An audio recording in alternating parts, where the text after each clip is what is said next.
A'udzu billahi minasyaitonir rajim. Bismillahirrahmanirrahim.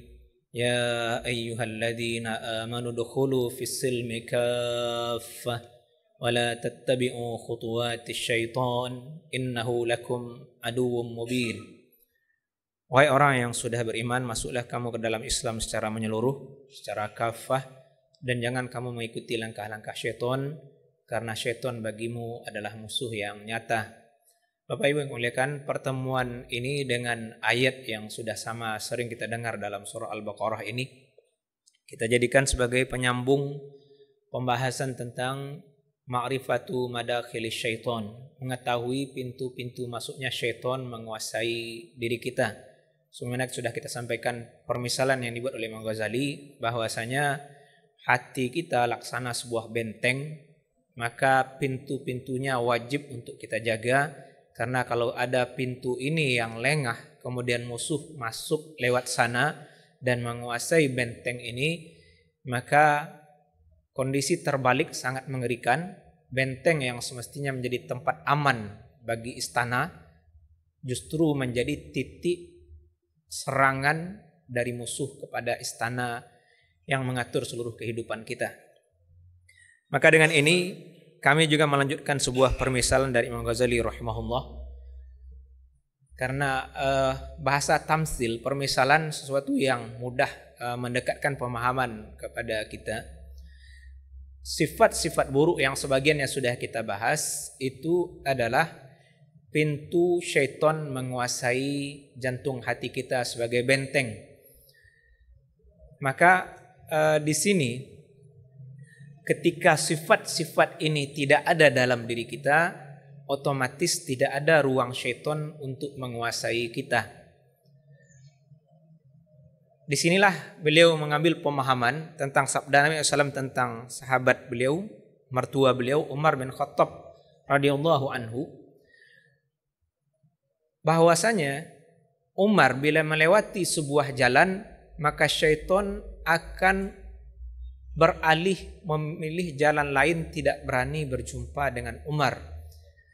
Dan beliau memahami bahwasanya itu tidak khusus bagi Umar saja. Siapa saja yang mengusahakan menutup dan menjaga pintu-pintu syaitan menguasai dirinya, maka dia akan dijauhi, akan terbentengi dari syaitan, sehingga syaitan memilih jalan lain ketika berjumpa dengan orang seperti ini. Apa permisalan yang beliau buat? Beliau mempermisalkan kita dengan syaitan seperti seekor kalbun atau anjing. Ketika tidak ada daging atau makanan yang menarik bagi anjing di kita, maka cukup kita mengusir anjing itu dengan gertakan, dengan teriakan, maka dia akan pergi. Normalnya seperti itu. Tetapi ketika kita memiliki daging atau makanan yang menarik bagi anjing dan dia ingin merebut itu, berteriak seperti apapun kita, dia selalu mengincar kita. Dia menjauh sedikit untuk kembali lagi berusaha merebut daging atau sesuatu yang dia inginkan berupa makanannya dalam bersama kita. Maka Bapak Ibu jamaah semua, apa yang dipermisalkan oleh Imam Ghazali?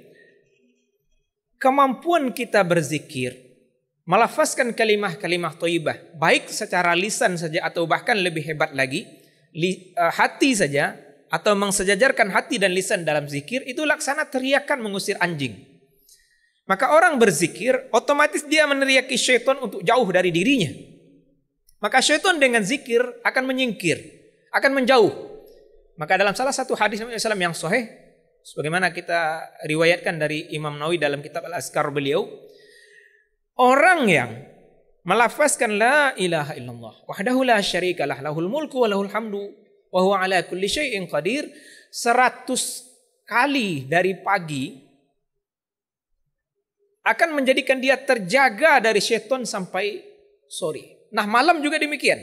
100 kali malam akan menjaga dia sampai subuh.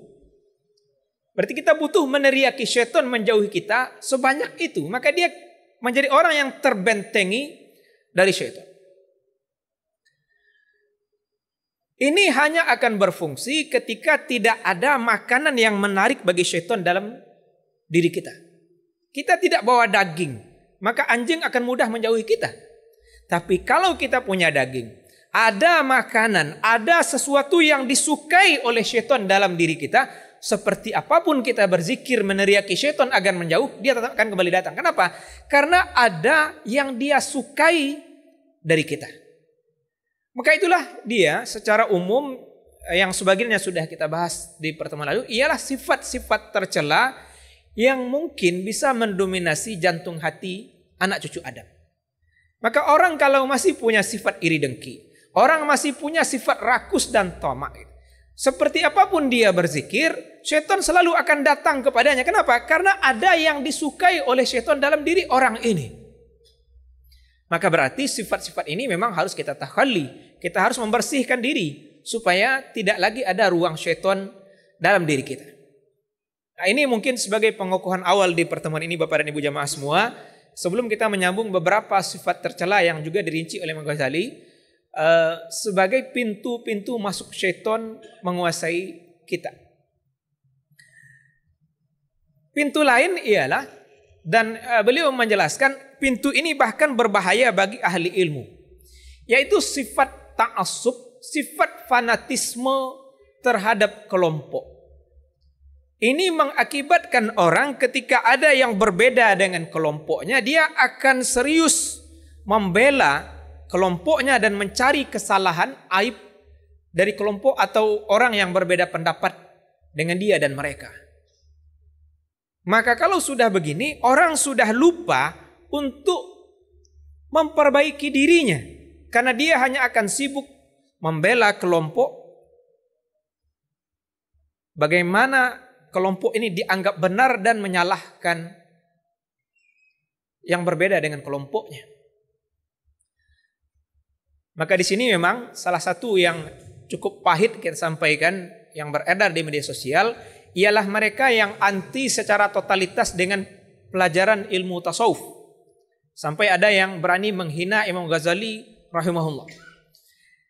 Itu tipu daya syaitan kalau mereka tidak sadar. Kenapa? Kalau mereka anti dengan ilmu tasawuf, mau belajar membersihkan jiwa dari mana lagi? Karena yang merinci soal tazkiyatul anfus namanya ilmu tasawuf. Yang merinci tentang bagaimana membersihkan diri ini dari sifat tercela, pelajarannya ada dalam ilmu tasawuf. Ahli-ahlinya, ulama-ulama besarnya sudah ada. Maka di sini boleh saja kita berbeda dengan orang lain, tapi tidak antipati. Kita sangat menganggap luar biasa kesimpulan Imam Syafi'i rahimahullah ketika berbeda pendapat. Ra'yi shawab yahtamilul khata' wa ra'yu ghairi khata' yahtamilus shawab. Pendapat saya menurut saya benar, tapi mungkin salah. Pendapat orang lain menurut saya salah, tapi mungkin benar. Maka tidak ada jiwa fanatisme di situ. Sehingga yang terjadi, hal yang pernah unik di Irak itu, ketika Imam Syafi'i berada di sana, pengikut Imam Abu Hanifah tetap karena tidak memiliki sifat fanatis ini, memuliakan beliau untuk didaulat menjadi imam. Padahal kan bisa saja orang lain maju jadi imam, bahkan mungkin imam masjidnya, tapi tetap mereka menyadari bahwasanya Syafi'i adalah seorang mujtahid. Dan mujtahid kalau kita pulangkan dalam Al-Quran adalah level ulama tertinggi. Karena kemampuan mereka bisa menggali hukum, menyimpulkan hukum dari Al-Quran dan Sunnah Nabi SAW. Demikian juga pribadi Syafi'i rahimahullah. Beliau tidak menegaskan fanatisme terhadap pendapatnya. Beliau menyadari mereka ini pengikut Abu Hanifah rahimahullah sudah memuliakannya.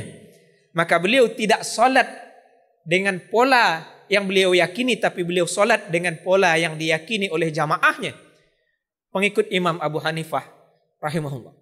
Maka sifat fanatisme sesuatu yang berbahaya dari tipu daya syaitan.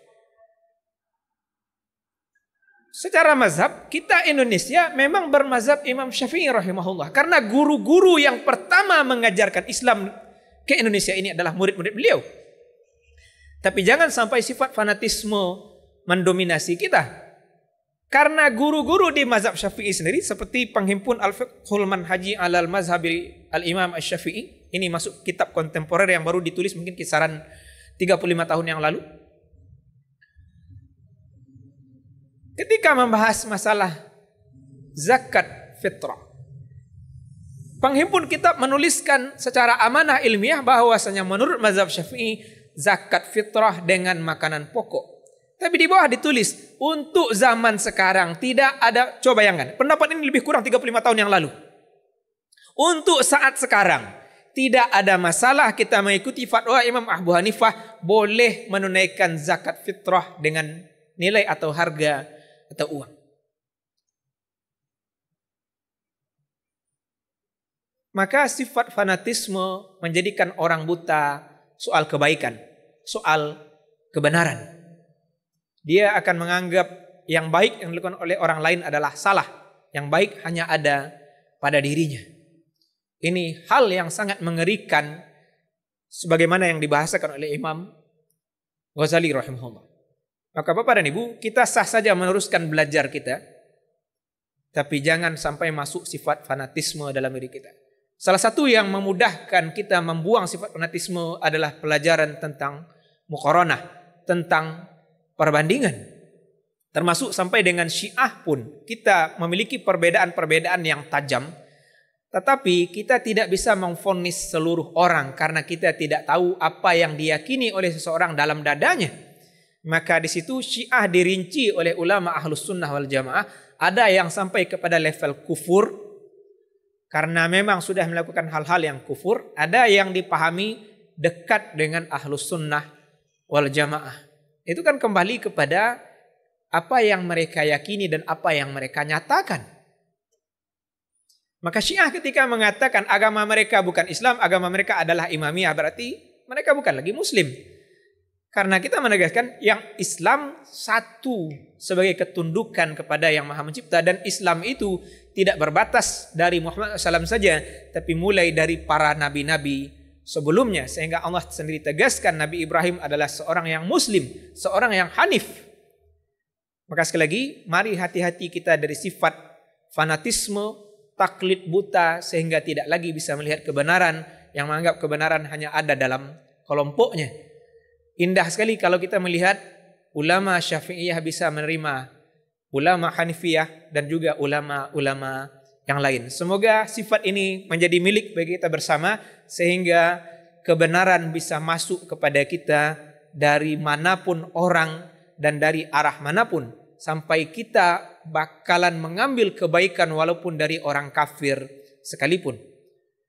Ruang inilah yang dibuka oleh Nabi SAW. Al-hikmatu dhallatul mu'min anna wajadaha fahuwa haqqu biha. Hikmah ilmu adalah binatang milik kaum muslimin yang tersesat, maka dimanapun ia menjumpainya, dia yang berhak atas binatang tersebut. Maka kita mengambil kebaikan termasuk dari orang kafir. Bukankah banyak teknologi hari ini kita terima dari orang kafir? Bukankah itu sudah banyak memudahkan pekerjaan kita ketika itu tidak membahayakan kita? Demikian dengan waktu kita potong. Terima kasih atas perhatian. Subhanakallahumma bihamdika nasyhadu an la ilaha illa anta nastaghfiruka wa natubu ilaik. Amin rabbal alamin. Assalamualaikum warahmatullahi wabarakatuh.